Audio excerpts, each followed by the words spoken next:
بسم اللہ الرحمن الرحیم نحمدہ ونصلی ونسلم علی رسولہ الکریم اما بعد اعوذ باللہ من الشیطان الرجیم بسم اللہ الرحمن الرحیم رضی اللہ عنہم ورضوا عنہ صدق اللہ العظیم وصدق رسولہ النبی الکریم الامین قال اللہ تبارک وتعالی فی شان حبیبہ ان اللہ وملائکتہ یصلون علی النبی یا ایہا الذین آمنوا صلوا علیہ وسلموا تسلیما الصلاة والسلام علیک یا سیدی یا رسول اللہ وعلی آلک واصحابک یا سیدی یا حبیب اللہ الصلاة والسلام علیک یا سیدی یا رسول اللہ وعلى آلك وصحابك يا سيدي يا رحمة للعالمين السلام علیکم ورحمۃ اللہ وبرکاتہ۔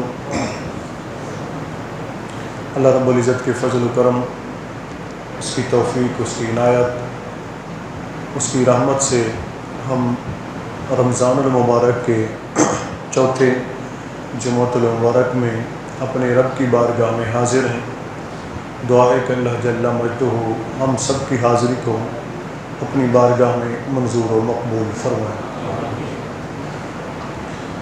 عزیزان گرامی قدر، آج کا جو ہمارا موضوع گفتگو ہے وہ یوم شہادت مولا کائنات تاجدار حل عطا اسد اللہ الغالب امام المشارق والمغارب سیدنا و مولانا حضرت مولا علی رضی اللہ تعالیٰ عنہ کی ذات گرامی کے متعلق ہے، اس دعا کے ساتھ کہ اللہ تعالیٰ ہمیں ان کی سچی محبت عطا فرمائے، ادب عطا فرمائے اور ان کی سیرت پر ہمیں چلنے کی توفیق عطا فرمائے۔ جن گرامی قدر، یوں تو نبی کریم صلی اللہ علیہ وآلہ وسلم کے سارے صحابہ،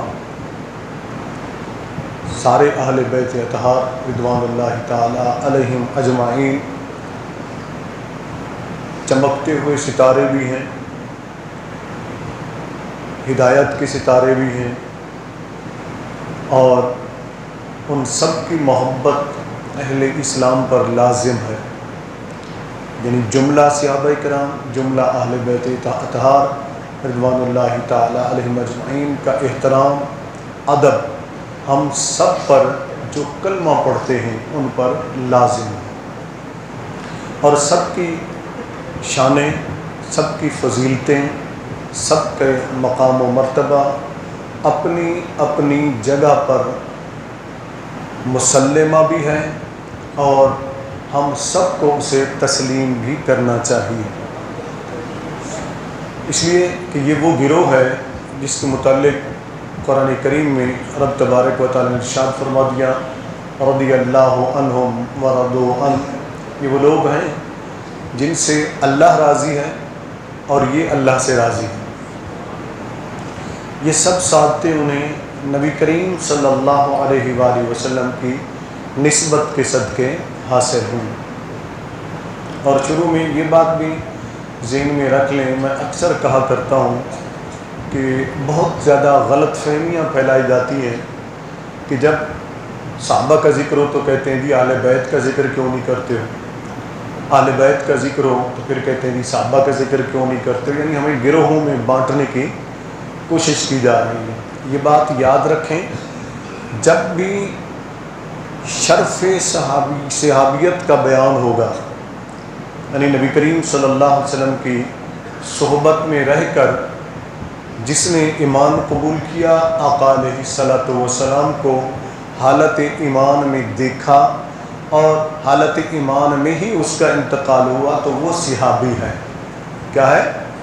وہ صحابی ہے، وہ چاہے اہل بیت سے ہو چاہے اہل بیت سے نہ ہو، تو اہل بیت بھی صحابہ میں شامل ہے اور دیگر لوگ بھی صحابہ میں شامل ہیں۔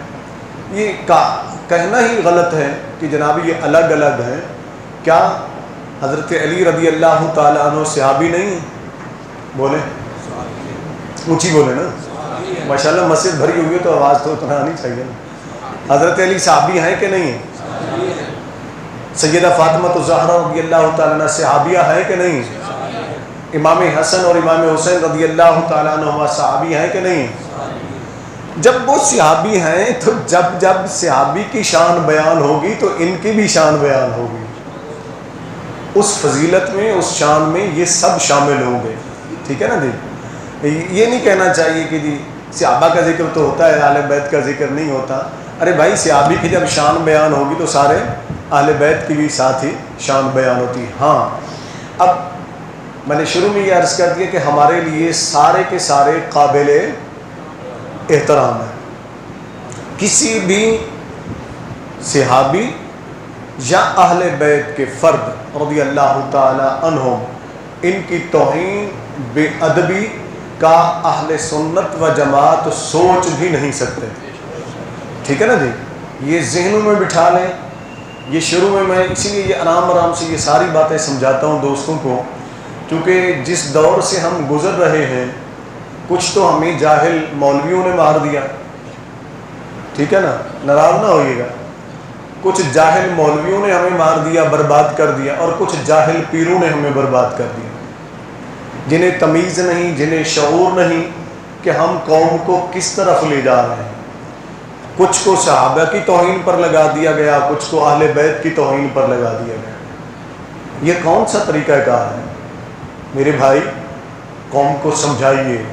آج ہم جس دور سے گزر رہے ہیں بڑا پرفتن دور ہے، بڑا پرفتن دور ہے۔ ایمان ویسے ہی خطرے میں ہے، اور تم صبح و شام پتہ نہیں ایسی باتیں چھیڑ کر بیٹھ جاتے ہو جس سے لوگوں کا اور بھی ایمان برباد ہو جائے، ایمان تباہ ہو جائے، تو کیا باقی ہمارے پلے بچے گا؟ اہل سنت و جماعت کے پاس ایک ہی تو اہم چیز تھی، اور وہ ہے ادب اور احترام، ادب اور احترام، اور ہم سب کا ادب بھی کرتے ہیں، احترام بھی کرتے ہیں۔ اب یہ سارے ہمارے لیے قابل احترام ہیں، نبی کریم صلی اللہ علیہ وسلم کے صحابہ ہوں یا اہل بیت ہوں رضی اللہ تعالی عنہم، اور ساروں کی فضیلتیں تسلیم شدہ ہیں، کسی کی فضیلت سے انکار نہیں ہے، مگر انہی میں بعض ایسے ہیں جن کو اللہ عز و جل اور اس کے رسول صلی اللہ علیہ وسلم نے بعض کو بعض پر فضیلت عطا فرمائی، بعض کو بعض پر فضیلت عطا فرمائی، کسی کو کلی طور پر فضیلت عطا فرما دی اور کسی کو جزئی طور پر فضیلت عطا فرما دی، ٹھیک ہے نا جی؟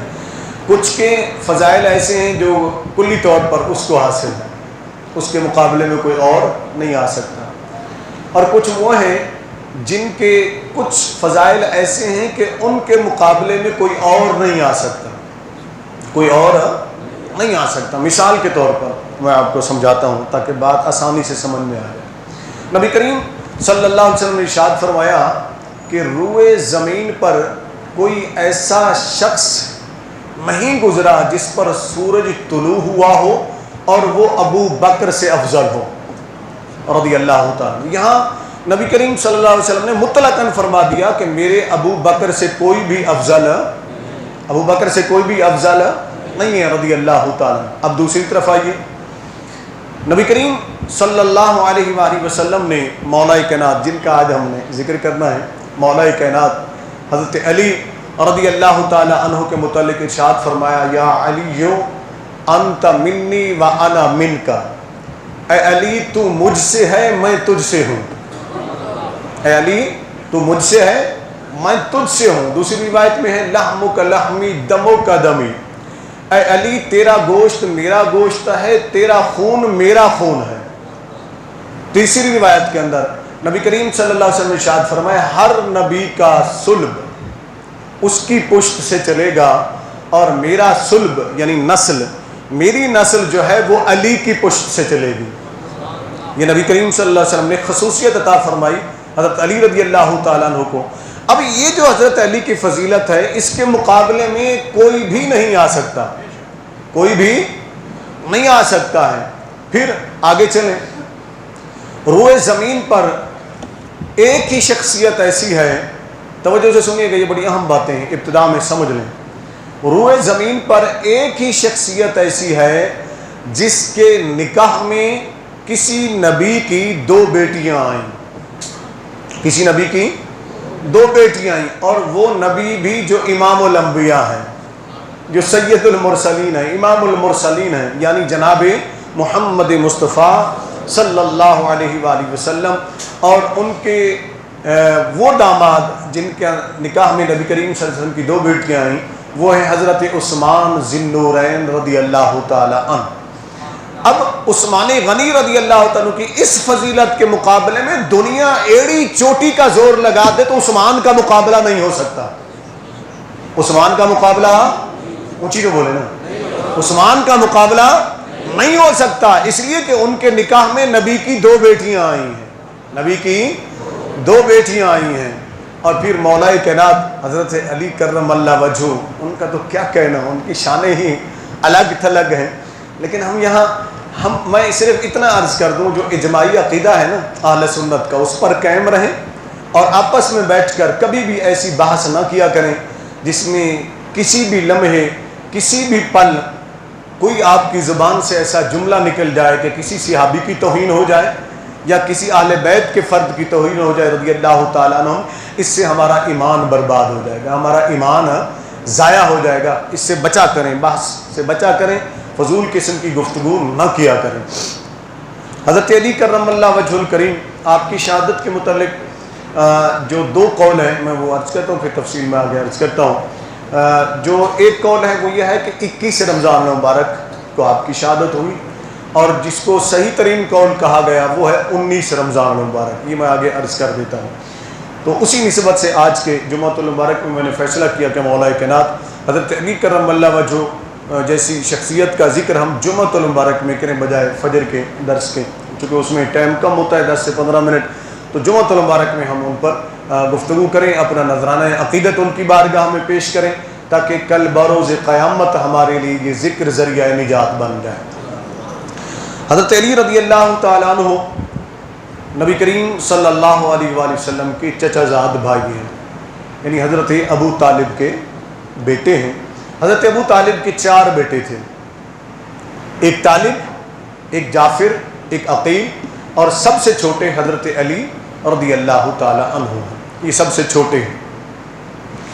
نبی کریم صلی اللہ علیہ وسلم کی چونکہ شروع میں آقا علیہ الصلوۃ والسلام اپنے چچا حضرت ابو طالب کے گھر میں رہے، جب حضرت علی رضی اللہ تعالی عنہ کی ولادت ہوئی اس وقت حضرت ابو طالب چونکہ کثیر العیال تھے، یعنی اولاد زیادہ تھی، تو نبی کریم صلی اللہ علیہ وآلہ وسلم نے اپنے چچا، دوسرے چچا حضرت عباس رضی اللہ تعالیٰ عنہ سے بیٹھ کر مشورہ کیا، اور مشورہ کیا ہوا وہ یہ کہ چچا جان، حضرت ابو طالب یعنی چچا ابو طالب کی جو معاشی حالت ہے وہ معاملات ٹھیک نہیں ہیں، اور وہ کثیر العیال بھی ہیں، کیوں نہ ہم مل کر ان کے ساتھ کوئی تعاون کریں اور کچھ ان کا بوجھ ہلکا کریں۔ تو کیسے، اس پر مشاورت ہوئی، تو حضرت عباس نے کہا چلیں ایسا کرتے ہیں، ان کا ایک بچہ میں لے لیتا ہوں، ایک بچہ آپ لے لیجئے، ایک بچہ آپ لے لیجئے۔ تو یوں حضرت عباس رضی اللہ تعالیٰ عنہ نے حضرت جعفر یا حضرت عقیل کو لے لیا، اور نبی کریم صلی اللہ علیہ وآلہ وسلم نے حضرت علی کو لے لیا رضی اللہ تعالیٰ عنہ، ان کو لے کر اپنے گھر تشریف لے گئے۔ یہ اس وقت کی بات ہے جب نبی کریم صلی اللہ علیہ وسلم کا عقد مبارک سیدہ خدیجۃ الکبریٰ رضی اللہ تعالیٰ عنہا سے ہو چکا تھا۔ تو یوں حضرت علی رضی اللہ تعالیٰ عنہ بچپن سے ہی نبی کریم صلی اللہ علیہ وسلم کی صحبت میں رہنے لگے، پیدا ہوئے تب بھی نبی کریم صلی اللہ علیہ وسلم کی صحبت میں، تھوڑے بڑے ہوئے تو مستقلی نبی کریم صلی اللہ علیہ وسلم کی صحبت میں آ گئے۔ اب یہ صحبت کتنا طویل تھی، 30 سال، کتنے؟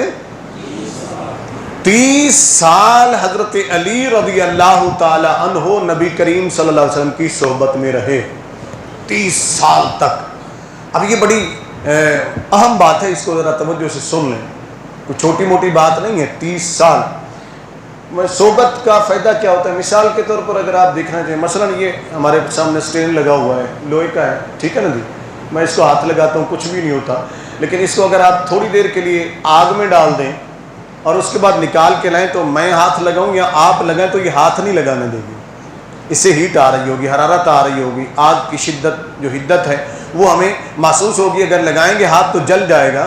جب ہم اس سے پوچھیں گے کہ تھوڑی دیر پہلے تجھے ہم ہاتھ لگا رہے تھے تو نے تو کچھ نہیں کہا ہمیں، اب کیا ہوا؟ تو یہ زبان حال سے جواب دے گی تھوڑی دیر پہلے میں تھی، یعنی میرا وجود تھا، لوہے کا وجود تھا۔ اب ہم پوچھیں کہ تجھے اب کیا ہوا ہے، تو اب یہ کہے گی اب میرا وجود نہیں ہے، بلکہ جس کی صحبت میں رہ کر آئے ہوں اب اس کا اثر ہے۔ یعنی آگ کی صحبت میں رہی تو اب آگ کا اثر آ گیا۔ یہی بات شیخ سعدی رحمۃ اللہ علیہ نے بڑے آسان انداز میں سمجھائی ہے ہمیں گلستان سعدی کے شروع میں ہی پہلے صفحے کے اوپر انہوں نے سمجھائی۔ وہ کہتے ہیں کہ میں ایک دن نہا رہا تھا، نہاتے ہوئے پہلے دور میں چونکہ مٹی وغیرہ سے نہاتے تھے، اس وقت شیمپو صابن تو ہوتے نہیں تھے، تو اچھی سے اچھی مٹی سے نہایا کرتے، غسل کرتے، سر پہ مارتے۔ فرماتے ہیں کہ ایک دن میں نہا رہا تھا تو میرے ایک دوست نے، شاگرد نے مجھے ایک مٹی لا کر دی کہ میں اس کو نہاؤں، استعمال کروں۔ جب میں حمام میں نہانے لگا تو اس مٹی کو میں نے جب سر پر لگایا، جسم پر، چہرے پر لگایا تو اس سے خوشبو آنے لگی، اس سے خوشبو آنے لگی، گلاب کی خوشبو۔ تو میں نے اس مٹی سے پوچھا کہ یہ بتا کہ تو مشک ہے کہ عنبر ہے، تو کیا چیز ہے کہ تیرے اندر سے خوشبو آ رہی ہے، اتنی خوشبو جو تیرے اندر سے آ رہی ہے؟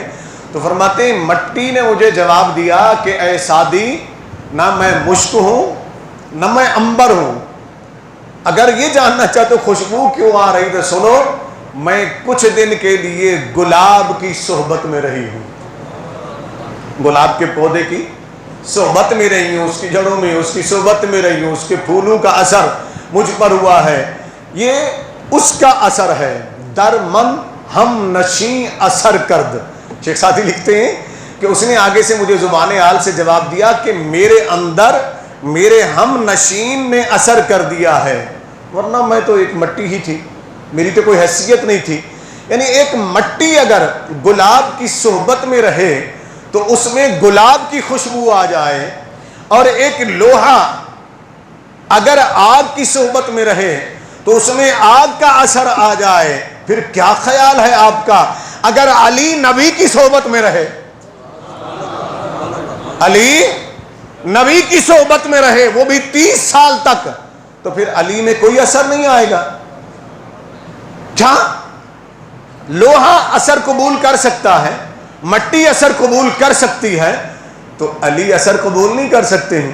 علی نبی کی صحبت میں رہے 30 سال تک۔ اس لیے تو نبی کریم صلی اللہ علیہ وسلم نے فرمایا تھا کہ اے لوگوں، جو علی سے محبت رکھے گا وہ مجھ سے محبت رکھے گا، جو علی سے محبت رکھے گا وہ مجھ سے محبت رکھے گا، جو علی سے بغض رکھے گا وہ مجھ سے بغض رکھے گا۔ یہ اللہ کے نبی صلی اللہ علیہ وآلہ وسلم کا فرمان عالی شان ہے۔ اور ایک اور مقام پر نبی کریم صلی اللہ علیہ وسلم نے حضرت علی رضی اللہ تعالی عنہ سے فرمایا، اور ایک اور روایت حضرت ام المومنین ام سلمہ رضی اللہ تعالی عنہ سے بھی ہے، وہ بھی فرماتی ہیں کہ نبی کریم صلی اللہ علیہ وسلم نے یہ فرمایا، اور حضرت علی فرماتے ہیں مجھ سے نبی کریم صلی اللہ علیہ وسلم نے فرمایا۔ دونوں حدیثوں کا چونکہ مفہوم ایک ہے، میں چاہتا ہوں مفہوماً اکٹھے ہی عرض کر دوں۔ وہ مفہوم کیا ہے؟ حضرت علی نے بھی یہی فرمایا کہ میرے نبی صلی اللہ علیہ وسلم نے مجھ سے عہد فرمایا، مجھ سے عہد فرمایا۔ اور ام المومنین ام سلمہ فرماتی ہے نبی کریم صلی اللہ علیہ وسلم نے علی کے متعلق فرمایا کیا؟ اگلی بات ایک ہی ہے، فرمایا اے علی، تجھ سے سوائے مومن کے اور کوئی محبت کر ہی نہیں سکتا، سوائے مومن کے تجھ سے کوئی محبت کر ہی نہیں سکتا، مومن ہی تجھ سے محبت کرے گا۔ اور اے علی، تجھ سے سوائے منافق کے اور کوئی بغض نہیں رکھ سکتا ہے۔ یعنی علی کی محبت ایمان کی نشانی، علی کی محبت اونچی تو بول دینا، ایمان کی نشانی، علی کی محبت مومن ہونے کی نشانی، اور علی کا بغض منافق ہونے کی نشانی ہے رضی اللہ تعالیٰ عنہ۔ اب ہم نے اپنے گریبانوں میں جھانکنا ہے، بجائے اس کے کہ ہم کسی پر تنقید کریں، بجائے اس کے کہ ہم کسی پر کیچڑ اچھالیں، ہم اپنے گریبانوں میں جھانکیں کہ کتنا محبت ہے علی کا دل میں اور کتنا بغض ہے۔ اگر علی کی محبت ہے تو پھر ایمان کی سلامتی مبارک ہو، اور اگر تیرے دل کے اندر کہیں کسی کونے خدرے کے اندر بغض علی ہے تو سمجھ لے تو منافقین کی صف میں کھڑا ہوا ہے۔ اپنے آپ کو نکال لے اس سے اور آ جا علی کی محبت میں۔ علی سے محبت کر لیجیے. مولا علی کی محبت ایمان کی سلامتی کی نشانی ہے اور مومن ہونے کی علامت ہے علی سے محبت کرنا. مومن ہی علی سے محبت کرتا ہے رضی اللہ تعالیٰ عنہ. پھر حضرت علی رضی اللہ تعالیٰ عنہ جن کو نبی کریم صلی اللہ علیہ وسلم نے فرمایا کہ علی تو مجھ سے ہے میں تجھ سے ہوں. اور پیر میر علی شاہ صاحب رحمۃ اللہ نے اپنے اشعار میں کمال کہا ہے جی، لحموں کا لحمی دموں کا دمی، یہ ساری ان کے اشعار کے اندر موجود ہے. اس حدیث کو انہوں نے کوٹ کیا ہے. تو آقا علیہ السلام نے یہ بھی فرما دی کہ علی تیرا جسم میرا جسم، تیرا خون میرا خون. نبی کریم صلی اللہ علیہ وسلم نے یہ بھی فرما دیا کہ اے علی میری نسل تیری پشت سے چلے گی. یہ دوبارہ اس لیے آپ کو حدیث سنا رہا ہوں، کچھ بدبخت ایسے بھی پیدا ہو گئے ہیں اس دھرتی کے اوپر جو کہتے ہیں کہ علی تو اہل بیت سے ہیں ہی نہیں. علی تو مجھے بولے نا اہل بیت سے ہیں ہی نہیں. آئیے ذرا ان کا منہ بھی بند کر دینا. آپ کو میں بتا دوں قرآن کی روشنی میں اور حدیث کی روشنی. قرآن کریم کی آیت نازل ہوئی انما یرید اللہ لیذھب عنکم الرجس اہل البیت ویطہرکم تطہیرا، کہ بے شک اللہ نے ارادہ فرما لیا ہے کہ اے نبی کے گھر والوں، اے اہل بیت نبی، قرآن کے اندر ہے نا، یہ تو قرآن ہے نا، قرآن سے باہر تو نہیں نا. اے نبی کے گھر والوں، اللہ نے ارادہ فرما لیا ہے کہ تم سے ہر قسم کے رجس کو دور فرما دے، ہر قسم کے رجس سے دور فرما دے، تمہیں پاک فرما دے. یہ آیت جب نازل ہوئی تو یہاں ام المومن حضرت ام سلمہ رضی اللہ تعالیٰ عنہ سے حدیث ہے اور دیگر بھی کافی سارے صحابہ کرام سے یہ حدیث موجود ہے اور صحیح ترین حدیث ہے جامع ترمذی کے اندر، دیگر کتب سیاستہ کے اندر اور دیگر بے شمار کتب احادیث کے اندر یہ حدیث موجود ہے کہ نبی کریم صلی اللہ علیہ وآلہ وسلم تشریف لائے. حضرت ام سلمہ فرماتی ہیں کہ آپ نے ایک چادر اڑی ہوئی تھی، یمنی چادر تھی، جس کے اوپر کالے رنگ کے دھاگے سے بوٹے بنے ہوئے تھے، یعنی چھوٹے چھوٹے بوٹے بنے ہوئے تھے، نشان بنے ہوئے تھے. وہ سارے منظر کو بیان فرماتی ہیں. وہ بڑا خوبصورت منظر تھا جو انہوں نے بیان فرمایا. فرماتی نبی کریم صلی اللہ علیہ وسلم تشریف لائے تو اس دوران امام حسن رضی اللہ تعالیٰ عنہ تشریف لے آئے ان کی ترتیب سے. امام حسن جو دوسری روایت ہے ان کی ترتیب سے پہلے علی آئے، پھر فاطمہ آئیں، پھر حسن آئے، پھر حسین آئے رضی اللہ تعالیٰ عنہ. تو نبی کریم صلی اللہ علیہ وسلم جب امام حسن تشریف لائے تو آقا کریم علیہ الصلوۃ والسلام نے اپنی اس چادر کے اندر حسن کو چھپا لیا. تھوڑی دیر کے بعد امام حسین رضی اللہ تعالیٰ عنہ بھی چلتے ہوئے آ گئے. نبی کریم صلی اللہ علیہ وسلم نے انہیں بھی چادر میں چھپا لیا. تھوڑی دیر کے بعد سیدہ طیبہ طاہرہ فاطمہ الزہرا سلام اللہ علیہا تشریف لائیں تو آقا علیہ السلام نے انہیں بھی چادر میں چھپا لیا. کچھ دیر کے بعد حضرت علی کرم اللہ وجہ الکریم تشریف لے آئے، انہیں بھی اس چادر میں لے لیا.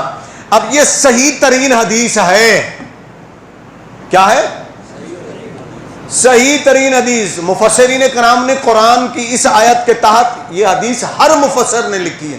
کیوں نہیں ہے ان بدبختوں کو نظر آتا جو کہتے ہیں علی اہل بیت میں سے نہیں ہے؟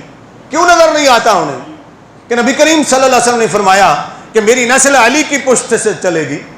کیوں یہ حدیث نظر نہیں آتی؟ سنیے، آقا علیہ السلام نے اس چادر میں لے کر دعا کے لیے ہاتھ اٹھا دیے، اللہ کی بارگاہ میں عرض کی اللہم ہؤلاء اہل بیتی، اے اللہ یہ ہیں میرے گھر والے.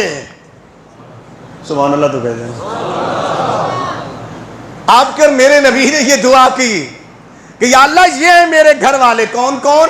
علی، فاطمہ، حسن، حسین رضی اللہ عنہم. یا اللہ کے نبی نے ڈکلیئر کر دیا، صاف بتا دیا کوئی اور اہل بیت میں ہو نہ ہو لیکن علی بھی ہے، فاطمہ بھی ہے، حسن بھی ہے اور حسین بھی ہے رضی اللہ عنہ. یہ واضح طور پر اللہ کے نبی نے فرما دیا کہ یہ میرے اہل بیت میں شامل ہیں.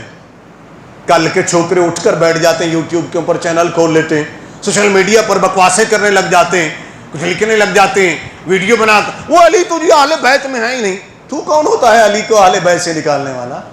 میرے نبی نے فرمایا کہ علی میرے اہل بیت میں ہے، علی میرے اہل بیت میں ہے. اور اللہ سے دعا کی کہ یا اللہ یہ میرے گھر والے ہیں، یہ میرے گھر والے ہیں، ان کو پاک فرما دے، ان کو پاک فرما دے. مولا کائنات حضرت علی کرم اللہ وجہ الکریم جب پیدا ہوئے، اب یہاں دو روایتیں ہیں. ایک روایت تو یہ ہے کہ آپ کعبۃ اللہ میں پیدا، یہ ہماری اہل سنت کی بعض کتب میں موجود ہے، اگرچہ وہ زیادہ مستند نہیں ہے، وہ روایات صحیح نہیں ہیں، لیکن فضائل کے اندر لے لیتے ہیں علماء کرام کہ کعبۃ اللہ کے اندر پیدا ہوئے، اس کو چھوڑتے ہوئے اگلی روایت بھی لیتے ہیں کہ کچھ کہتے ہیں کہ کعبۃ اللہ کے باہر اپنے گھر کے اندر ان کی ولادت مبارکہ ہوئی۔ اگر مان بھی لیا جائے کہ حضرت علی رضی اللہ تعالیٰ کعبۃ اللہ میں پیدا ہوئے ہیں، تو اس سے مولا علی کی شان میں کوئی فرق نہیں پڑتا، ٹھیک ہے نا؟ کوئی شاید کچھ لوگ بے وقوفی کرتے ہیں، موازنہ کرنے لگ جاتے ہیں، کہتے ہیں جی علی کی فضیلت تو یہ ہے کعبہ میں پیدا ہو، نادان ہو، یہ علی کی فضیلت نہیں ہے، ذرا سوچتے لیا کرو نا، ذرا پڑھ لیا کرو۔ اس لیے کہ نبی کریم صلی اللہ علیہ وسلم فرماتے ہیں، مشکات المصابیح کی حدیث ہے، کعبے کو مخاطب کر کے فرمایا کعبے تو عظمت والا ہے، تو تکریم والا ہے، تو شرف والا ہے، لیکن تجھ سے میری امت کے مومن کی عظمت زیادہ ہے۔ یہ عام مومن کی بات ہو رہی ہے، علی تو مومنوں کا امام ہے، کیا؟ علی مومنوں کا امام ہے، علی تاجدار ولایت ہے، تو علی کی فضیلت نہیں۔ اگر مان لیا جائے تو پھر میں یہ کہا کرتا ہوں کہ اگر اس کو مان لیا جائے تو پھر یہ فضیلت علی کی نہیں ہے، شرف کعبے کو ملا ہے، شرف کعبے کو ملا ہے۔ اب حضرت علی رضی اللہ عنہ جو پیدا ہو گئے تو گھر میں لیا ہے حضرت ابو طالب۔ نبی کریم صلی اللہ علیہ وسلم چونکہ وہاں رہا کرتے تھے، کہیں تشریف لے گئے تھے، جب واپس لوٹے 1 دن بعد یا 2 دن بعد حضرت ابو طالب نے آپ کو لیا، یعنی حضرت علی کو، چھوٹے سے تھے، 1 دن کے تھے یا 2 دن کے تھے، روایات میں یہ دونوں باتیں موجود ہیں۔ حضرت علی کو لیا، جب نبی کریم صلی اللہ علیہ وسلم تشریف لائے تو انہیں بتایا، کہا کہ اے محمد صلی اللہ علیہ وسلم، یہ تیرا بھائی پیدا ہوا ہے، چچا زاد بھائی تھے نا، یہ تیرا بھائی پیدا ہوا ہے، سونا بڑا ہے، سونا۔ حضرت علی بہت خوبصورت تھے، بہت ہی خوبصورت تھے، قد درمیانہ تھا، نہ بہت زیادہ لمبا نہ زیادہ بہت زیادہ چھوٹا، لیکن جس کو کہتے ہیں پست قد، تھوڑا چھوٹا قد تھا، لیکن خوبصورت بڑے تھے، جسم بھرا ہوا، چہرے کی رنگت بڑی خوبصورت، آنکھیں بڑی موٹی، زلفیں کانوں تک ہوا کرتی، داڑھی مبارک آپ کے سینے کو گھیر لیا کرتی تھی، اتنا خوبصورت مولا کائنات کا جو بشرا ہے، بہت خوبصورت تھا۔ حضرت علی کرم اللہ وجہہ کو جب حضرت ابو طالب، اچھا حضرت ابو طالب کے متعلق ایک بات سن لیں، میں آپ کو بتا دوں کیونکہ اس بار بھی بہت بحث ہوتی ہے، یاد رکھیں حضرت ابو طالب کے متعلق جو عقیدہ ہے نا، وہ کوئی ایمان اور کفر کا عقیدہ، سن لیں، غور سے سن لیں، چونکہ باتیں ہوتی ہیں اس میں ہم اپنا ایمان ہی برباد کر بیٹھے۔ میں نے بہت سے لوگوں کی گفتگو سنی ہوئی، ہمارے اہل سنت کے اندر 2 موقف چل رہے ہیں، یہ میں واضح طور پر آپ کو بتا دوں، ذہنوں میں رکھ لیں اور کبھی بے ادبی نہ کرنا ہے ان کے۔ حضرت ابو طالب کا نام اعلیٰ حضرت امام احمد رضا فاضل بریلوی رحمۃ اللہ لکھتے فتاوی رضویہ کے اندر تمام دلائل دینے کے بعد کہ ان کا ایمان ثابت نہیں ہوتا، یہ بات سن لیں، پہلے مکمل سنیے گا، لیکن اس کے باوجود آخر میں لکھتے ہیں کہ ابو طالب، حضرت ابو طالب کا نام ادب سے لیا جائے گا، احترام سے لیا جائے گا، اس لیے کہ انہوں نے اپنی ساری زندگی نبی کریم صلی اللہ علیہ وسلم کی خدمت کی ہے، اس لحاظ سے ان کا نام احترام سے لیا جائے گا۔ اب ہمارے جو اہل سنت کے اکابرین ہیں، ان میں سے ایک گروہ وہ ہے جو بعض روایات کو لے کر وہ ان کے ایمان کے قائل ہیں، وہ بھی ہمارے اہل سنت کے بزرگ ہیں، ٹھیک ہے نا، اور کثیر تعداد میں جو ہمارے بزرگ ہیں وہ ان کے ایمان کے قائل نہیں ہیں دلائل کی روشنی میں۔ اب عوام کیا کرے؟ عوام کے لیے تھوڑا سا عوام کو بتانا چاہیے تاکہ عوام کا ایمان خراب نہ ہو، عوام الناس کا، وہ اس میں دشمنیوں کی حد تک چلے جاتے ہیں۔ ہمارے لحاظ سے دونوں ہمارے اکابر ہیں اہل سنت و جماعت کے، شروع سے جو ہمارا اہل سنت کا موقف چلا آ رہا تھا، کبھی بھی کسی بھی بزرگ نے ایک دوسرے پر کفر کا فتویٰ نہیں دیا اس مسئلے پر، ٹھیک ہے نا جی، یاد رکھیں، میں بڑے آپ کو مستند طریقے سے بتا رہا ہوں آپ کو، نہ تو جو قائل ہیں ایمان کے انہوں نے ان پر کوئی کفر کا فتویٰ لگایا جو ایمان کے قائل نہیں ہیں، اور نہ ہی انہوں نے جو ایمان کے قائل نہیں ہیں ان پر جو ایمان کے قائل ہیں کوئی کفر کا فتویٰ لگایا۔ شدت ہمارے اندر اس وقت اتنا زیادہ آ گئی، نفرت پھیلائی گئی کہ جو ایمان کے قائل ہیں وہ کہتے ہیں جو ابو طالب کو مومن نہ مانے وہ کافر ہے، اور جو دوسری طرف سے ریئیکشن آ رہا ہے وہ یہ کہ جو ابو طالب کو مومن مانے وہ کافر ہے۔ استغفر اللہ، ہم نے دونوں نے مل کر ایک دوسرے کو کافر بنا دیا، تو مومن رہا کون؟ باقی ایمان والا رہا کون؟ ہمیں پڑھ تو لینا چاہیے کہ ہمارے اکابرین کا موقف کیا ہے۔ تو ہمارے اکابرین میں 2 گروہ ہیں، دونوں ایک دوسرے کا احترام کرتے ہیں۔ اب ہم عوام الناس کیا کریں؟ ہمارے لیے یہ کہ ہم اگر ان اکابرین کے ساتھ کھڑے ہوئے جو ایمان کے قائل نہیں ہیں تو ہمیں دوسری طرف کے اکابرین جو ایمان کے قائل ہیں ان کا احترام کرنا چاہیے، اور اس طرف اگر کوئی ان کے ساتھ کھڑے ہیں جو ابو طالب کے ایمان کے قائل ہیں تو ہمیں دوسری طرف کے اکابرین اہل سنت کا بھی احترام کرنا چاہیے جو ایمان کے قائل نہیں ہیں۔ یہ ہے اعتدال کی راہ، ایمان بچانے کی راہ، محفوظ رہنے کی راہ، کہیں بے ادبی ہم سے نہ ہو جائے کسی نادانی کے اندر۔ اس لیے میں نے کہا تھوڑی سی میں اس کی وضاحت کر دوں۔ اللہ تعالیٰ ہمیں عمل کی توفیق عطا فرمائے اور اللہ تعالیٰ ہمیں بے ادبیوں سے محفوظ رکھے اور اکابرین کے ہمیں نقش قدم پر چلنے کی توفیق عطا فرمائے، کیونکہ اکابرین نے ہمیں ان کا نام ادب سے لینے کا حکم دیا، تو ادب سے لیجئے، باقی اختلاف بزرگوں پر چھوڑ دیجئے کہ وہ کیا چاہتے ہیں اور وہ کیا کہتے ہیں۔ اب آئیے، حضرت ابو طالب نے نبی کریم صلی اللہ علیہ وسلم کی گود میں علی کو دینے سے پہلے کہا کہ تیرا بھائی بڑا سونا ہے، سونا بڑا ہے، خوبصورت ہے، لیکن اے محمد صلی اللہ علیہ وسلم تیرا بھائی آنکھیں نہیں کھول رہا، تیرا بھائی آنکھیں نہیں کھول رہا۔ نبی کریم صلی اللہ علیہ وسلم نے فرمایا لائیے، میرے پاس لائیے۔ تو جب ابو طالب نے علی کو نبی کی گود میں دیا، یوں آقا علیہ السلام نے گود میں جیسے لیا تو حضرت علی نے آنکھیں کھول دی اور سیدھی نگاہیں چہرہ مصطفیٰ پر ٹکا دی، چہرہ مصطفیٰ کو دیکھنے لگے۔ اب یہ راز کیا تھا؟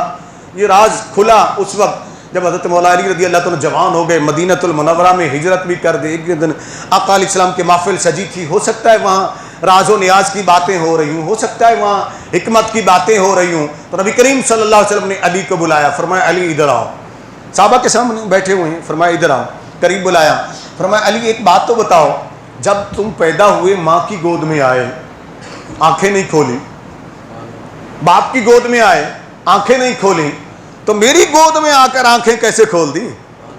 میری گود میں آ کر آنکھیں کیسے کھول دی؟ ابھی میں صبح بیٹھا ہوا پڑھ رہا تھا تو ایک عالم نے لکھا کہ انہوں نے مولا کائنات نے حضرت علی کرم اللہ وجہہ کی بارگاہ میں جب آقا علیہ السلام نے پوچھا تو آقا علیہ السلام کی بارگاہ میں حضرت علی کرم اللہ وجہہ الکریم نے عرض کی یا رسول اللہ صلی اللہ علیہ وسلم بڑی مدت ہوئی تھی جدا ہوئے، بڑی مدت ہوئی تھی جدا ہوئے، میری تمنا تھی کہ میں اس دنیا میں جب آؤں میری پہلی نگاہ اٹھے تو سامنے چہرہ مصطفیٰ ہونا چاہیے، میری پہلی نگاہ اٹھے تو سامنے چہرہ مصطفیٰ ہونا چاہیے، اس وجہ سے میں نے آنکھیں۔ علی کو کیسے پتا چل گیا کہ ابھی تک میں ماں کی گود میں ہوں؟ علی کو کیسے پتا چل گیا میں ابھی تک اپنے والد کی گود میں ہوں؟ علی کو کیسے پتا چلا کہ میں ابھی تک وہ جو میرا مقصود ہے، وہ جو میرا محبوب ہے، وہ جو میرا مطلوب ہے، ابھی تک میں ان کی گود میں نہیں پہنچا؟ تو آئیے ذرا دو احادیث یہ بھی تو سن لیجیے، بڑی صحیح احادیث ہیں مبارکہ۔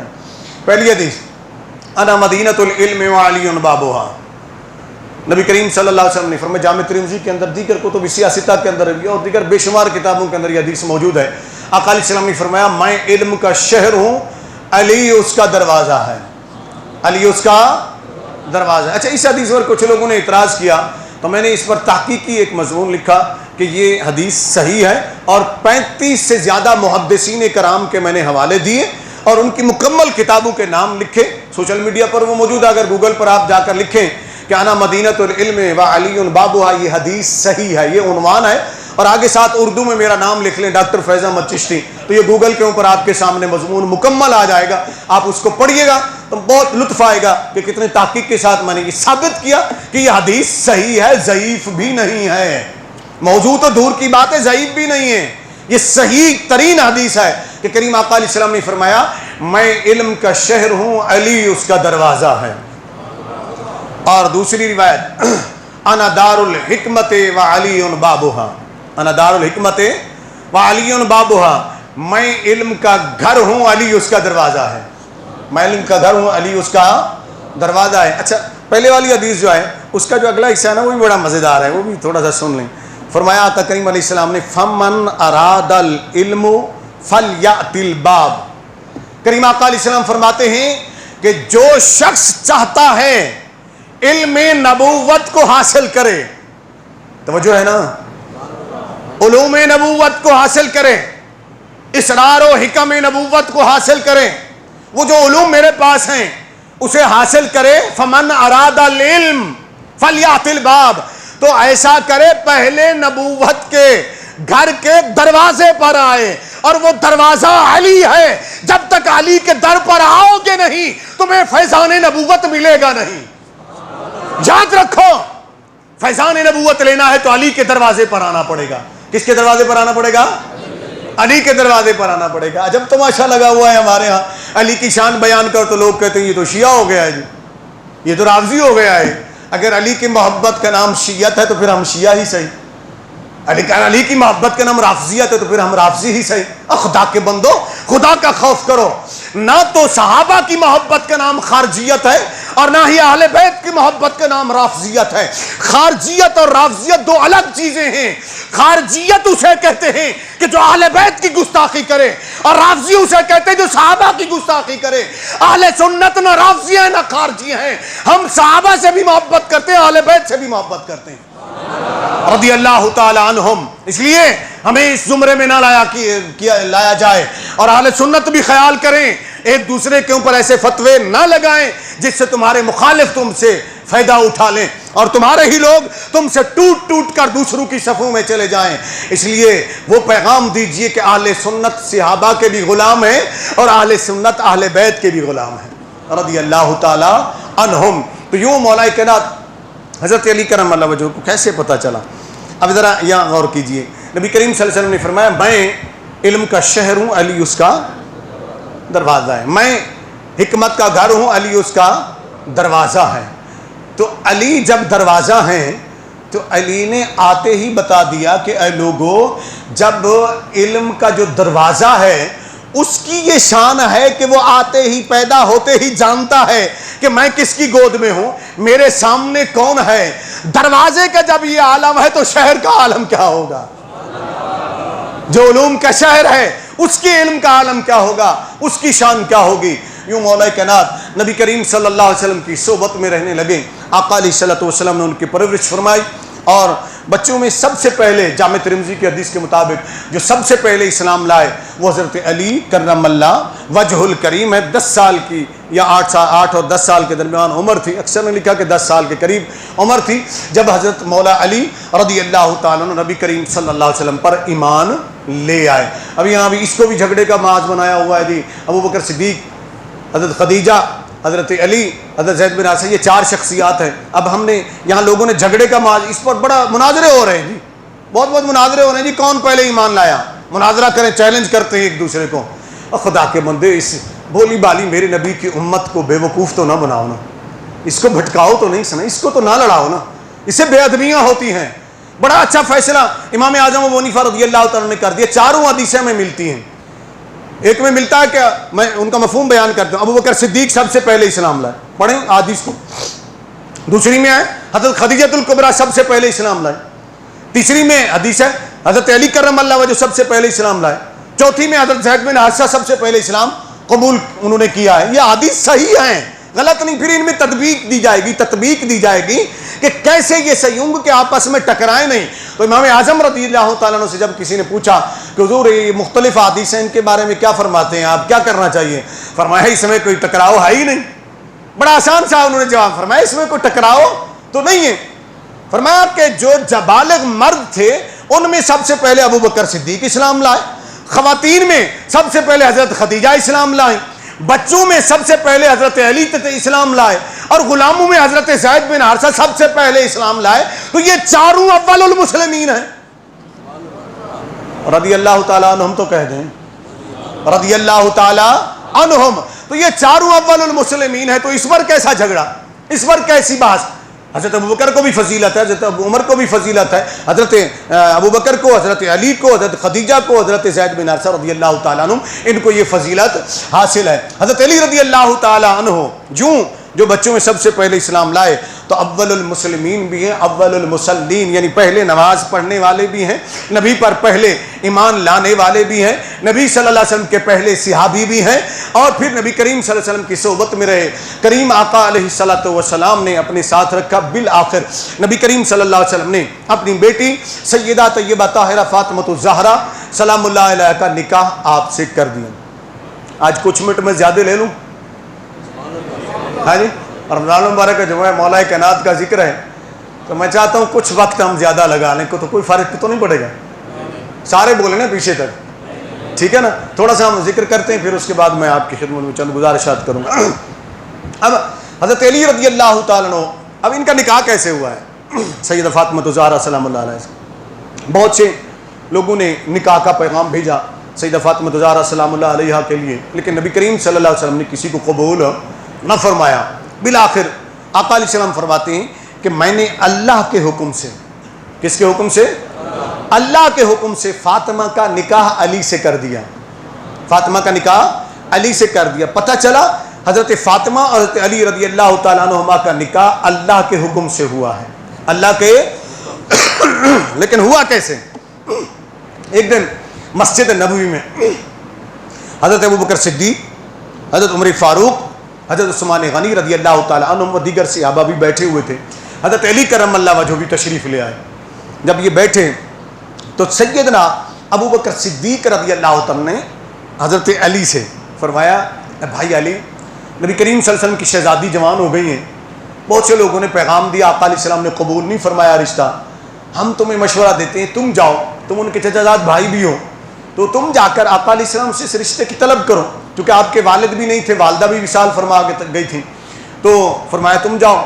تو حضرت علی رضی اللہ تعالیٰ نے فرمایا مجھے تو شرم آتی ہے کہ میں براہ راست جا کر رشتے کی بات کروں۔ فرمایا تم جاؤ تو صحیح، اگر کوئی بات ہو تو تم ہمارا نام لے دینا۔ ابو بکر و عمر نے کہا کہ تم جا کے ہمارا نام لے دینا، چلے جاؤ۔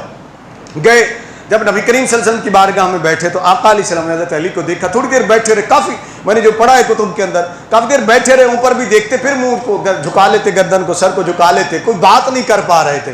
آقا علیہ السلام مسکرائے اور فرمایا علی کیوں آئے ہو؟ علی کیوں آئے ہو؟ کسی لیے کچھ کہنا چاہتے ہو کہو۔ تو جانتے ہو حضرت علی نے سب سے پہلا جملہ کیا کہا؟ انہوں نے مولا کائنات حضرت علی کرم اللہ وجہ الکریم نے نبی کریم صلی اللہ علیہ وسلم کی بارگاہ میں عرض کیا، یا رسول اللہ صلی اللہ علیہ وسلم میں نہیں آیا ہوں، میں نہیں آیا ہوں، مجھے ابو بکر و عمر نے بھیجا۔ کمال کی محبت تو دیکھیے نا، اس میں محبت کا جملہ ہے کہ آقا علیہ السلام اگر کسی بات میں خفا بھی ہوں تو ان کو پہلے بتا دوں میں خود نہیں آیا ہوں، مجھے ابو بکر و عمر نے بھیجا ہے۔ علی کو بھی پتا تھا کہ نبی جن سے محبت کرتے، جن کی بات کو نہیں ٹالتے، وہ ابو بکر و عمر ہیں، وہ ابو بکر و عمر ہیں۔ یہ تو ان میں یہ محبت تھی، میرے بھائی یہ محبتیں بیان کرو۔ عرض کی آقا مجھے ابو بکر و عمر نے کہا ہے۔ کیا کہا انہوں نے؟ کس لیے بھیجا ہے؟ بات تو کرو۔ عرض کی یا رسول اللہ صلی اللہ علیہ وسلم، انہوں نے کہا، انہوں نے پھر وہی جملہ کہتے، انہوں نے کہا ہے کہ میں آپ کے پاس جاؤں، حاضر ہوں اور آپ سے آپ کی بیٹی فاطمہ کا رشتہ طلب کروں۔ تو آقا علیہ السلام مسکرائے۔ میں نے روایت میں پڑھا، ایک جگہ میں نے پڑھا کہ آقا علیہ السلام خوشی سے اٹھ کر کھڑے ہو گئے، فرمایا علی میں اسی کا انتظار کر رہا تھا، میں اسی تیری بات کا انتظار کر رہا تھا کہ تو آئے میرے سے بات کرے، مجھے اللہ نے حکم دے دیا ہے کہ فاطمہ کا نکاح علی سے کر دو، فاطمہ کا نکاح علی سے کر دو۔ اب یہ دوڑے دوڑے گئے، فرمایا آقا علیہ السلام جاؤ اپنی مہر کا انتظام کرو، آپ مہر کا انتظام کرو، شادی کے خرچے کا اہتمام کرو اور پھر برات لے آؤ۔ یہ دوڑے ہوئے گئے، حضرت عثمان غنی رضی اللہ عنہ آگے بیٹھے تھے، وہ تینوں بیٹھے ہوئے تھے، انہوں نے دیکھا کہ علی آئے تو بتائیں، دیکھا کہ چہرہ تو خوش ہے لیکن تھوڑا سا پریشان بھی ہے، پوچھا علی کیا بنا؟ تو حضرت علی نے عرض کی کہ آقا علیہ السلام رشتہ قبول کر لیا، آپ فرماتے ہیں مہر کا انتظام کرو، خرچے کا اہتمام کرو۔ تو عثمان غنی اٹھ کر کھڑے ہو گئے، کہا بھائی علی گھبرا مت، تیرا جتنا خرچہ ہوتا ہے وہ میں برداشت کرتا ہوں۔ وہ چونکہ حضرت علی مجاہد تھے، مال دولت پاس رکھتے نہیں تھے سوائے تلوار اور گھوڑے کے، اور کچھ نہیں تھا گھر کے اندر، تو انہوں نے کہا جی ہم اہتمام کرتے ہیں۔ تو حضرت عثمان غنی نے مہر کا بھی انتظام کر دیا، شادی کے خرچے کا بھی اہتمام ہو گیا۔ ادھر برات تیار ہوئی، آقا علیہ السلام کے گھر میں پہنچی۔ جب آقا علیہ السلام کے گھر میں پہنچی، سیدہ طیبہ طاہرہ سلام اللہ علیہ کے پاس جب نبی کریم صلی اللہ علیہ وسلم گئے حجاب قبول کروانے کے لیے، حق مہر کا بتایا، تو سیدہ نے ایک بات عرض کی، وہ میں عرض کر دیتا ہوں، وہ سن لیں اہل محبت کے لیے۔ کریم آقا علیہ السلام نے فرمایا کہ بیٹی اتنے یہ مہر ہے، اس کے بدلے میں تیرا نکاح علی سے کر رہا ہوں، تجھے قبول ہے؟ مجھے اجازت دیتی ہو کہ نکاح کر دیں اس سے تمہارا؟ سیدہ یہاں رکی، گردن مبارک، کوئی انکار نہیں کیا۔ انہوں نے عرض کی بابا حضور آپ یہ بتائیے میرا نکاح علی سے کس کے حکم پر ہو رہا ہے؟ کس کے حکم پر ہو رہا ہے؟ کہا اللہ کے حکم پر۔ تو پھر انہوں نے عرض کیا ابا جان پھر اللہ جانے اور میں جانوں، پھر مہر تو میں اللہ سے لوں گی نا، پھر وہ میرا مہر تو وہ ادا کرے گا نا۔ بیٹی کیا چاہتی ہو؟ اسی دوران جبرائیل امین آئے کہ رب فرماتا ہے اے محبوب فاطمہ سے کہو کہ جو وہ مہر کہتی ہم دینے کو تیار ہیں۔ سیدنا عرض کے بابا میں ساری راتیں آپ کو امت کے غم میں روتے ہوئے دیکھتی ہوں، اللہ کی بارگاہ میں عرض کرو کہ فاطمہ کی مہر میں آپ کی امت کی بخشش کا پروانہ عطا کر دے۔ آپ کی امت کی بخشش کا پروانہ عطا کر دے۔ رب کریم نے فرمایا، جبرائیل کے ذریعے فرمایا کہ محبوب فاطمہ سے کہہ دو کہ ہم نے تیری مہر میں تیرے بابا کی امت کو بخشنے کا وعدہ فرما لیا ہے۔ تو یوں بخشش امت کی سیدہ فاطمہ زہرا سلام اللہ علیہ کے مہر میں مقرر ہو گئی۔ یوں سیدہ کا نکاح حضرت علی کرم اللہ وجہ الکریم سے، اس نکاح کے گواہ آسمانوں پر کون بنے؟ آسمانوں پر اللہ نے نکاح پڑھایا، اور آسمانوں پر نکاح بنے جبرائیل اور میکائیل علیہ السلام، دونوں فرشتے، جبرائیل اونچی بولے نا، میکائیل۔ اور جہاں دلہن موجود نہ ہو تو پھر دلہن کا جو وکیل ہوتا ہے نا، وہ پھر ایجاب قبول کرتا ہے، ٹھیک ہے، وہ پھر ایجاب قبول کرتا ہے۔ اور جہاں دولہا کا وکیل نہ ہو، دولہا نہ موجود ہو، تو پھر اس کا وکیل، اس کی طرف سے اس کا باپ یا وارث جو ولی ہوتا ہے وہ ایجاب قبول کر لیتا ہے۔ تو فاطمہ کا وکیل کون بنا؟ فاطمہ کا وکیل کون بنا آسمان پر رضی اللہ تعالیٰ؟ تو وہ اللہ بنا۔ رب نے فرمایا کہ جبرائیل، میں نے فاطمہ کا نکاح علی سے کر دیا ہے، اور علی کے وکیل جبرائیل بنے، اور انہوں نے عرض کیا مولا ہم نے فاطمہ کو علی کے لیے قبول کر لیا ہے، علی کے لیے قبول کر لیا۔ اور زمین پر نکاح کون بنے؟ فاطمہ اور علی کے رضی اللہ تعالیٰ نکاح کے گواہ جانتے ہو جن پر زیادہ تنقید کی جاتی ہے نا، سیدہ طیبہ طاہرہ فاطمہ زہرا سلام اللہ علیہا اور مولا کائنات دونوں کے نکاح کے گواہ ایک ابو بکر تھے، دوسرے عمر تھے، رضی اللہ تعالیٰ عنہما۔ یہ دو گواہ تھے ان کے نکاح کے۔ اگر گواہ بے ایمان ہوں تو نکاح ہوگا؟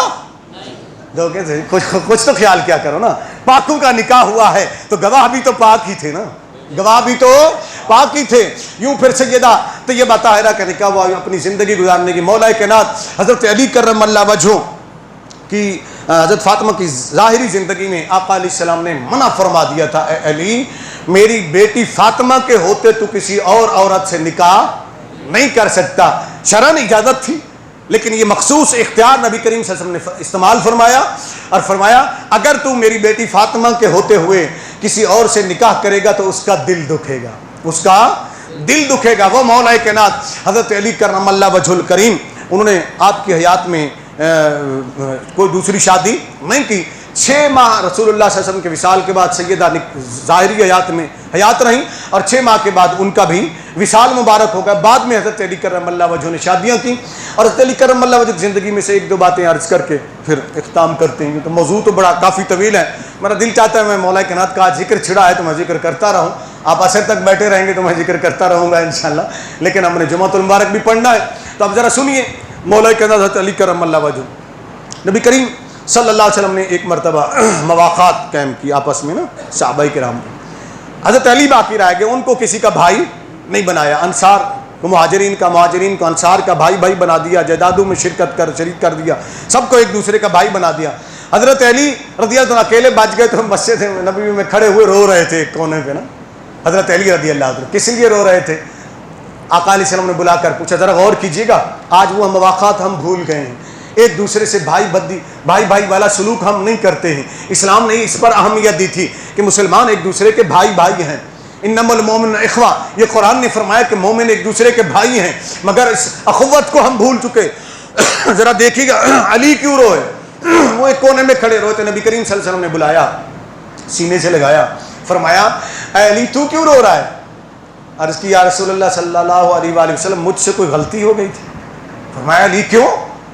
ایسی تو کوئی بات نہیں یا رسول اللہ صلی اللہ علیہ وسلم، سب کو آپ نے بھائی دے دیا، ایک دوسرے کا بھائی بنا دیا، اور میں اکیلا رہ گیا، مجھے کسی کا بھائی نہیں بنایا، مجھ سے کوئی غلطی ہوئی ہے یا میں اس قابل نہیں تھا؟ مولا کائنات کو آقا نے ایسے جھپی ڈالی، اپنے سینے سے لگایا، فرمایا یا علی انت اخی فی الدنیا والآخرہ، اے علی باقیوں کو سب کا بھائی بنا دیا، تو میرا اس دنیا میں بھی بھائی ہے اور آخرت میں بھی میرا بھائی ہے۔ نہیں ہوں تو چچا زاد بھائی تھے ہی تھے، لیکن مواقعات مدینہ کے اندر نبی کریم صلی اللہ علیہ وسلم باقیوں کو جہاں ایک دوسرے کا بھائی بنا دیا تو علی کو اپنا بھائی بنا دیا۔ تو یہ مواقعات مدینہ کے اندر علی نبی کے بھائی اور نبی علی کے بھائی، لیکن ساری زندگی کبھی بھی چچا زاد بھائی ہونے کے باوجود بھی، مواقعات مدینہ کے باوجود بھی حضرت علی رضی اللہ تعالیٰ نے کبھی نبی کریم صلی اللہ علیہ وسلم کو بھائی کہہ کر نہیں پکارا، جب بھی پکارا تو یا رسول اللہ کہہ کر پکارا. یہ مولا کائنات کا پیغام ہے. پھر نبی کریم صلی اللہ علیہ وسلم کی بھائی چچا بھائی اور داماد اور صحابہ میں سے عظیم صحابی سیدنا علی کرم اللہ وجہ الکریم جتنا بہادر تھے نا, اس کی کوئی انتہا نہیں. آپ دیکھیں قلعہ خیبر فتح نہیں ہو رہا, نبی کریم صلی اللہ علیہ وسلم بھی ساتھ تشریف لے گئے ہوئے تھے, یہ بات ذہن میں رکھ لیں. ایک دن حضرت ابوبکر صدیق نے کمان کی, دوسرے دن عمر فاروق نے کمان کی, گئے حملہ کیا. یہودیوں کا یہ بہت بڑا قلعہ تھا, یہ فتح نہیں ہو رہا تھا. تو نبی کریم صلی اللہ علیہ وسلم نے اپنے خیمے میں بیٹھ کر فرمایا, کل میں ایسے شخص کو جھنڈا دوں گا جو اللہ رسول عز و جل اس کے رسول سے محبت کرتا ہے اور اللہ اور رسول اس سے محبت کرتے ہیں, اور اللہ اس کے ہاتھوں پر خیبر کو فتح عطا فرما دے گا, قلعہ خیبر فتح ہو جائے گا. اب ہر صحابی کہتے ہیں ہماری تمنا تھی کہ صبح ہمیں یہ جھنڈا ملے. ادھر مولا کائنات حضرت علی کرم اللہ وجہ مدینے میں رہ گئے تھے. جب یہ چلے تھے اس وقت ان کی آنکھیں دونوں خراب تھی, پٹیاں باندھی ہوئی تھی, کچھ نظر نہیں آ رہا تھا, تکلیف تھی ان آنکھوں کے اندر. تو حضرت علی کو جب پتا چلا کہ نبی کریم صلی اللہ علیہ وسلم تو روانہ ہو گئے ہیں, وہ بھی پیچھے سے سواری لے کر چل پڑے. وہ بھی خیبر کے قریب ہی کسی جگہ پہنچے. اس وقت جب صبح ہونے والی تھی تو آقا علیہ الصلوۃ والسلام نے پوچھا کہ اے لوگو, علی ابن ابی طالب کہاں ہے؟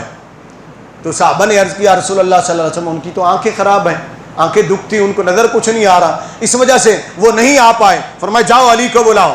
پتہ چلا ایک صحابی نے بتایا کہ وہ بھی آ گئے, فلاں خیمے میں موجود ہیں, وہ دیکھ نہیں پاتے ہیں, ان کی آنکھوں میں تکلیف ہے, تو جاؤ بلا کے لے آؤ. گئے, بلا کے لائے, پکڑ کر لے آیا. حضرت علی کرم اللہ وجہ آقا علیہ السلام کی بارگاہ میں پیش کیا. فرمایا علی کیا ہوا؟ عرض کی یا رسول اللہ صلی اللہ علیہ وسلم میری آنکھیں دکھ رہی ہیں, یعنی کچھ سوجن وغیرہ ہو گئی تھی جس کی وجہ سے نظر بھی کچھ نہیں آ رہا مجھے, اور دھندلاہٹ ہو رہی ہے. کریم آقا نے فرمایا بیٹھو. اب آ گئے حضرت علی بیان فرماتے کرم اللہ وجہ الکریم, فرماتے کہ نبی کریم صلی اللہ علیہ وسلم نے مجھے اپنی گود میں لٹایا. کیا خوش نصیب ہے علی, کبھی نبی علی کی گود میں سوتے ہیں. مقام صحبہ کو یاد کیجئے, کبھی نبی علی کی گود میں سوتے ہیں اور کبھی علی کو اپنی گود میں سلا لیتے ہیں, اور کبھی علی کو بلا کر اپنے کاندھے پر کھڑا کر دیتے ہیں. یہ مقام علی ہے رضی اللہ تعالیٰ عنہ. میرے علی رضی اللہ تعالیٰ فرماتے میرے آقا صلی اللہ علیہ وسلم نے اپنی گود میں میرا سر رکھا, اور سر رکھنے کے بعد اپنے منہ سے انگلی سے لعاب دہن لیا اور میری آنکھوں پر لگا دیا. حضرت علی فرماتے میری آنکھیں اتنا ٹھیک ہو گئیں کہ مجھے لگا کہ کبھی مجھے تکلیف ہوئی ہی نہیں ہے. پھر فرماتے ساری زندگی بعد کی مجھے کبھی اس کی تکلیف نہیں ہوئی. علی گئے, صبح کو خیبر فتح ہو گیا, اس میں جنگ بھی ہوئی, کچھ لوگ سامنے مقابلے میں بھی آئے. لیکن جہاں جو بات میں بتانا چاہتا ہوں, جو قلعہ تھا نا خیبر کا, اس کا جو دروازہ تھا وہ بہت بڑا دیو ہیکل دروازہ لگا ہوتا, بڑا وزنی, جس کو شیخ عبدالحق محدث دہلوی مدارج النبوت میں لکھتے ہیں کہ 40 کے قریب لوگ, نوجوان طاقتور بندے جو ہے نا, وہ بھی مل کر نہیں اٹھا سکتے تھے. جب علی نے مرحب کو قتل کر دیا جو ان کا سب سے بڑا بہادر تھا, اب اندر جانے کا مسئلہ تھا, کیونکہ دیواریں چڑھ کر اور اندر سے گزر کر پھر جانا تھا قلعے کے اندر. مولا کائنات نے کیا کیا, خیبر کے دروازے کو یوں پکڑا اپنے ایک ہاتھ سے, اور ایک گھٹنا نیچے رکھا اور ایک گھٹنا دروازے کے ساتھ ٹکایا, نگاہوں پر ایسے اٹھی, تو ایسے پکڑ کے جب کھینچا تو وہ دروازے کو 2 مرتبہ ایسے ہلایا, زیادہ زور نہیں لگا, 2 مرتبہ ہلایا. ہلانے کے بعد اس کو اکھاڑ لیا, اکھاڑ کر اپنی پشت پر رکھ لیا, یوں کھڑے ہو گئے. فرمایا چڑھ جاؤ اب خیبر کے اوپر, چڑھو خیبر کے اوپر. وہ دروازے سے گزرتے ہوئے لوگ اوپر چڑھے, دیواروں پر چڑھ گئے. اس طرح مسلمانوں نے اس قلعے کو فتح فرما لیا. علی سے پوچھا گیا کہ یہ طاقت آپ کے پاس کہاں سے آ گئی, یہ طاقت آپ کے پاس کہاں سے آ گئی؟ تو حضرت علی رضی اللہ تعالیٰ نے فرمایا میرے نبی نے جو لعاب دہن اپنا لگایا تھا نا, میری نگاہوں سے حجابات ہٹ گئے تھے. اس وقت جو کچھ میں دیکھ رہا تھا وہ مجھے تم سمجھ نہیں سکتے ہو. فرماتے جب میں نے دروازے کو اکھاڑا تو حجابات ہٹا دیے گئے, انوار و تجلیات الہیہ کو میں دیکھ رہا تھا. اس وقت جو میرے اندر قوت تھی وہ قوت میری نہ تھی بلکہ وہ قوت پروردگار تھی, وہ اللہ کی قوت تھی. میں اللہ کی طاقت کا مظہر بن کر اس وقت اس کو اٹھا رہا تھا, اللہ کی قدرت کا مظہر بن کر اس کو اٹھا رہا تھا. یہ مقام ملا مولا کائنات حضرت علی کرم اللہ وجہ الکریم کو 17 رمضان المبارک, 17 رمضان المبارک آ گئی. سیدنا علی کرم اللہ وجہ خلیفہ ہیں, 4 سال کچھ ماہ کچھ دن آپ نے خلافت فرمائی. 17 رمضان, میں اس کو کلوز کر رہا ہوں ضمن کو, 17 رمضان مبارک کو رات کو, دوسری روایت کے مطابق 19 رمضان مبارک کی شب کو امام حسن رضی اللہ تعالیٰ اپنے بڑے بیٹے کو بلایا حضرت علی کرم اللہ وجہ الکریم نے، فرمایا بیٹا میں نے اس طرح خواب دیکھا ہے اور اپنے کریم آقا علیہ الصلوۃ والسلام کو دیکھا تو میں نے ان کی بارگاہ میں عرض کی، یا رسول اللہ صلی اللہ علیہ وسلم میں بہت تھک گیا ہوں، میں بہت تھک گیا ہوں۔ تھک کس سے گئے تھے؟ اپنوں کی تکلیفوں کی وجہ سے۔ جب اپنے ستاتے ہیں نا تو بہت دکھ ہوتا ہے، بہت تکلیف ہوتی ہے۔ مولا کائنات جیسی شخصیت بھی اس کا اظہار فرماتے ہیں۔ ایک مرتبہ آپ سے کسی نے پوچھا کہ اے امیر المومنین آپ کے دور میں اتنا جھگڑے اختلافات یہ کیوں ہیں؟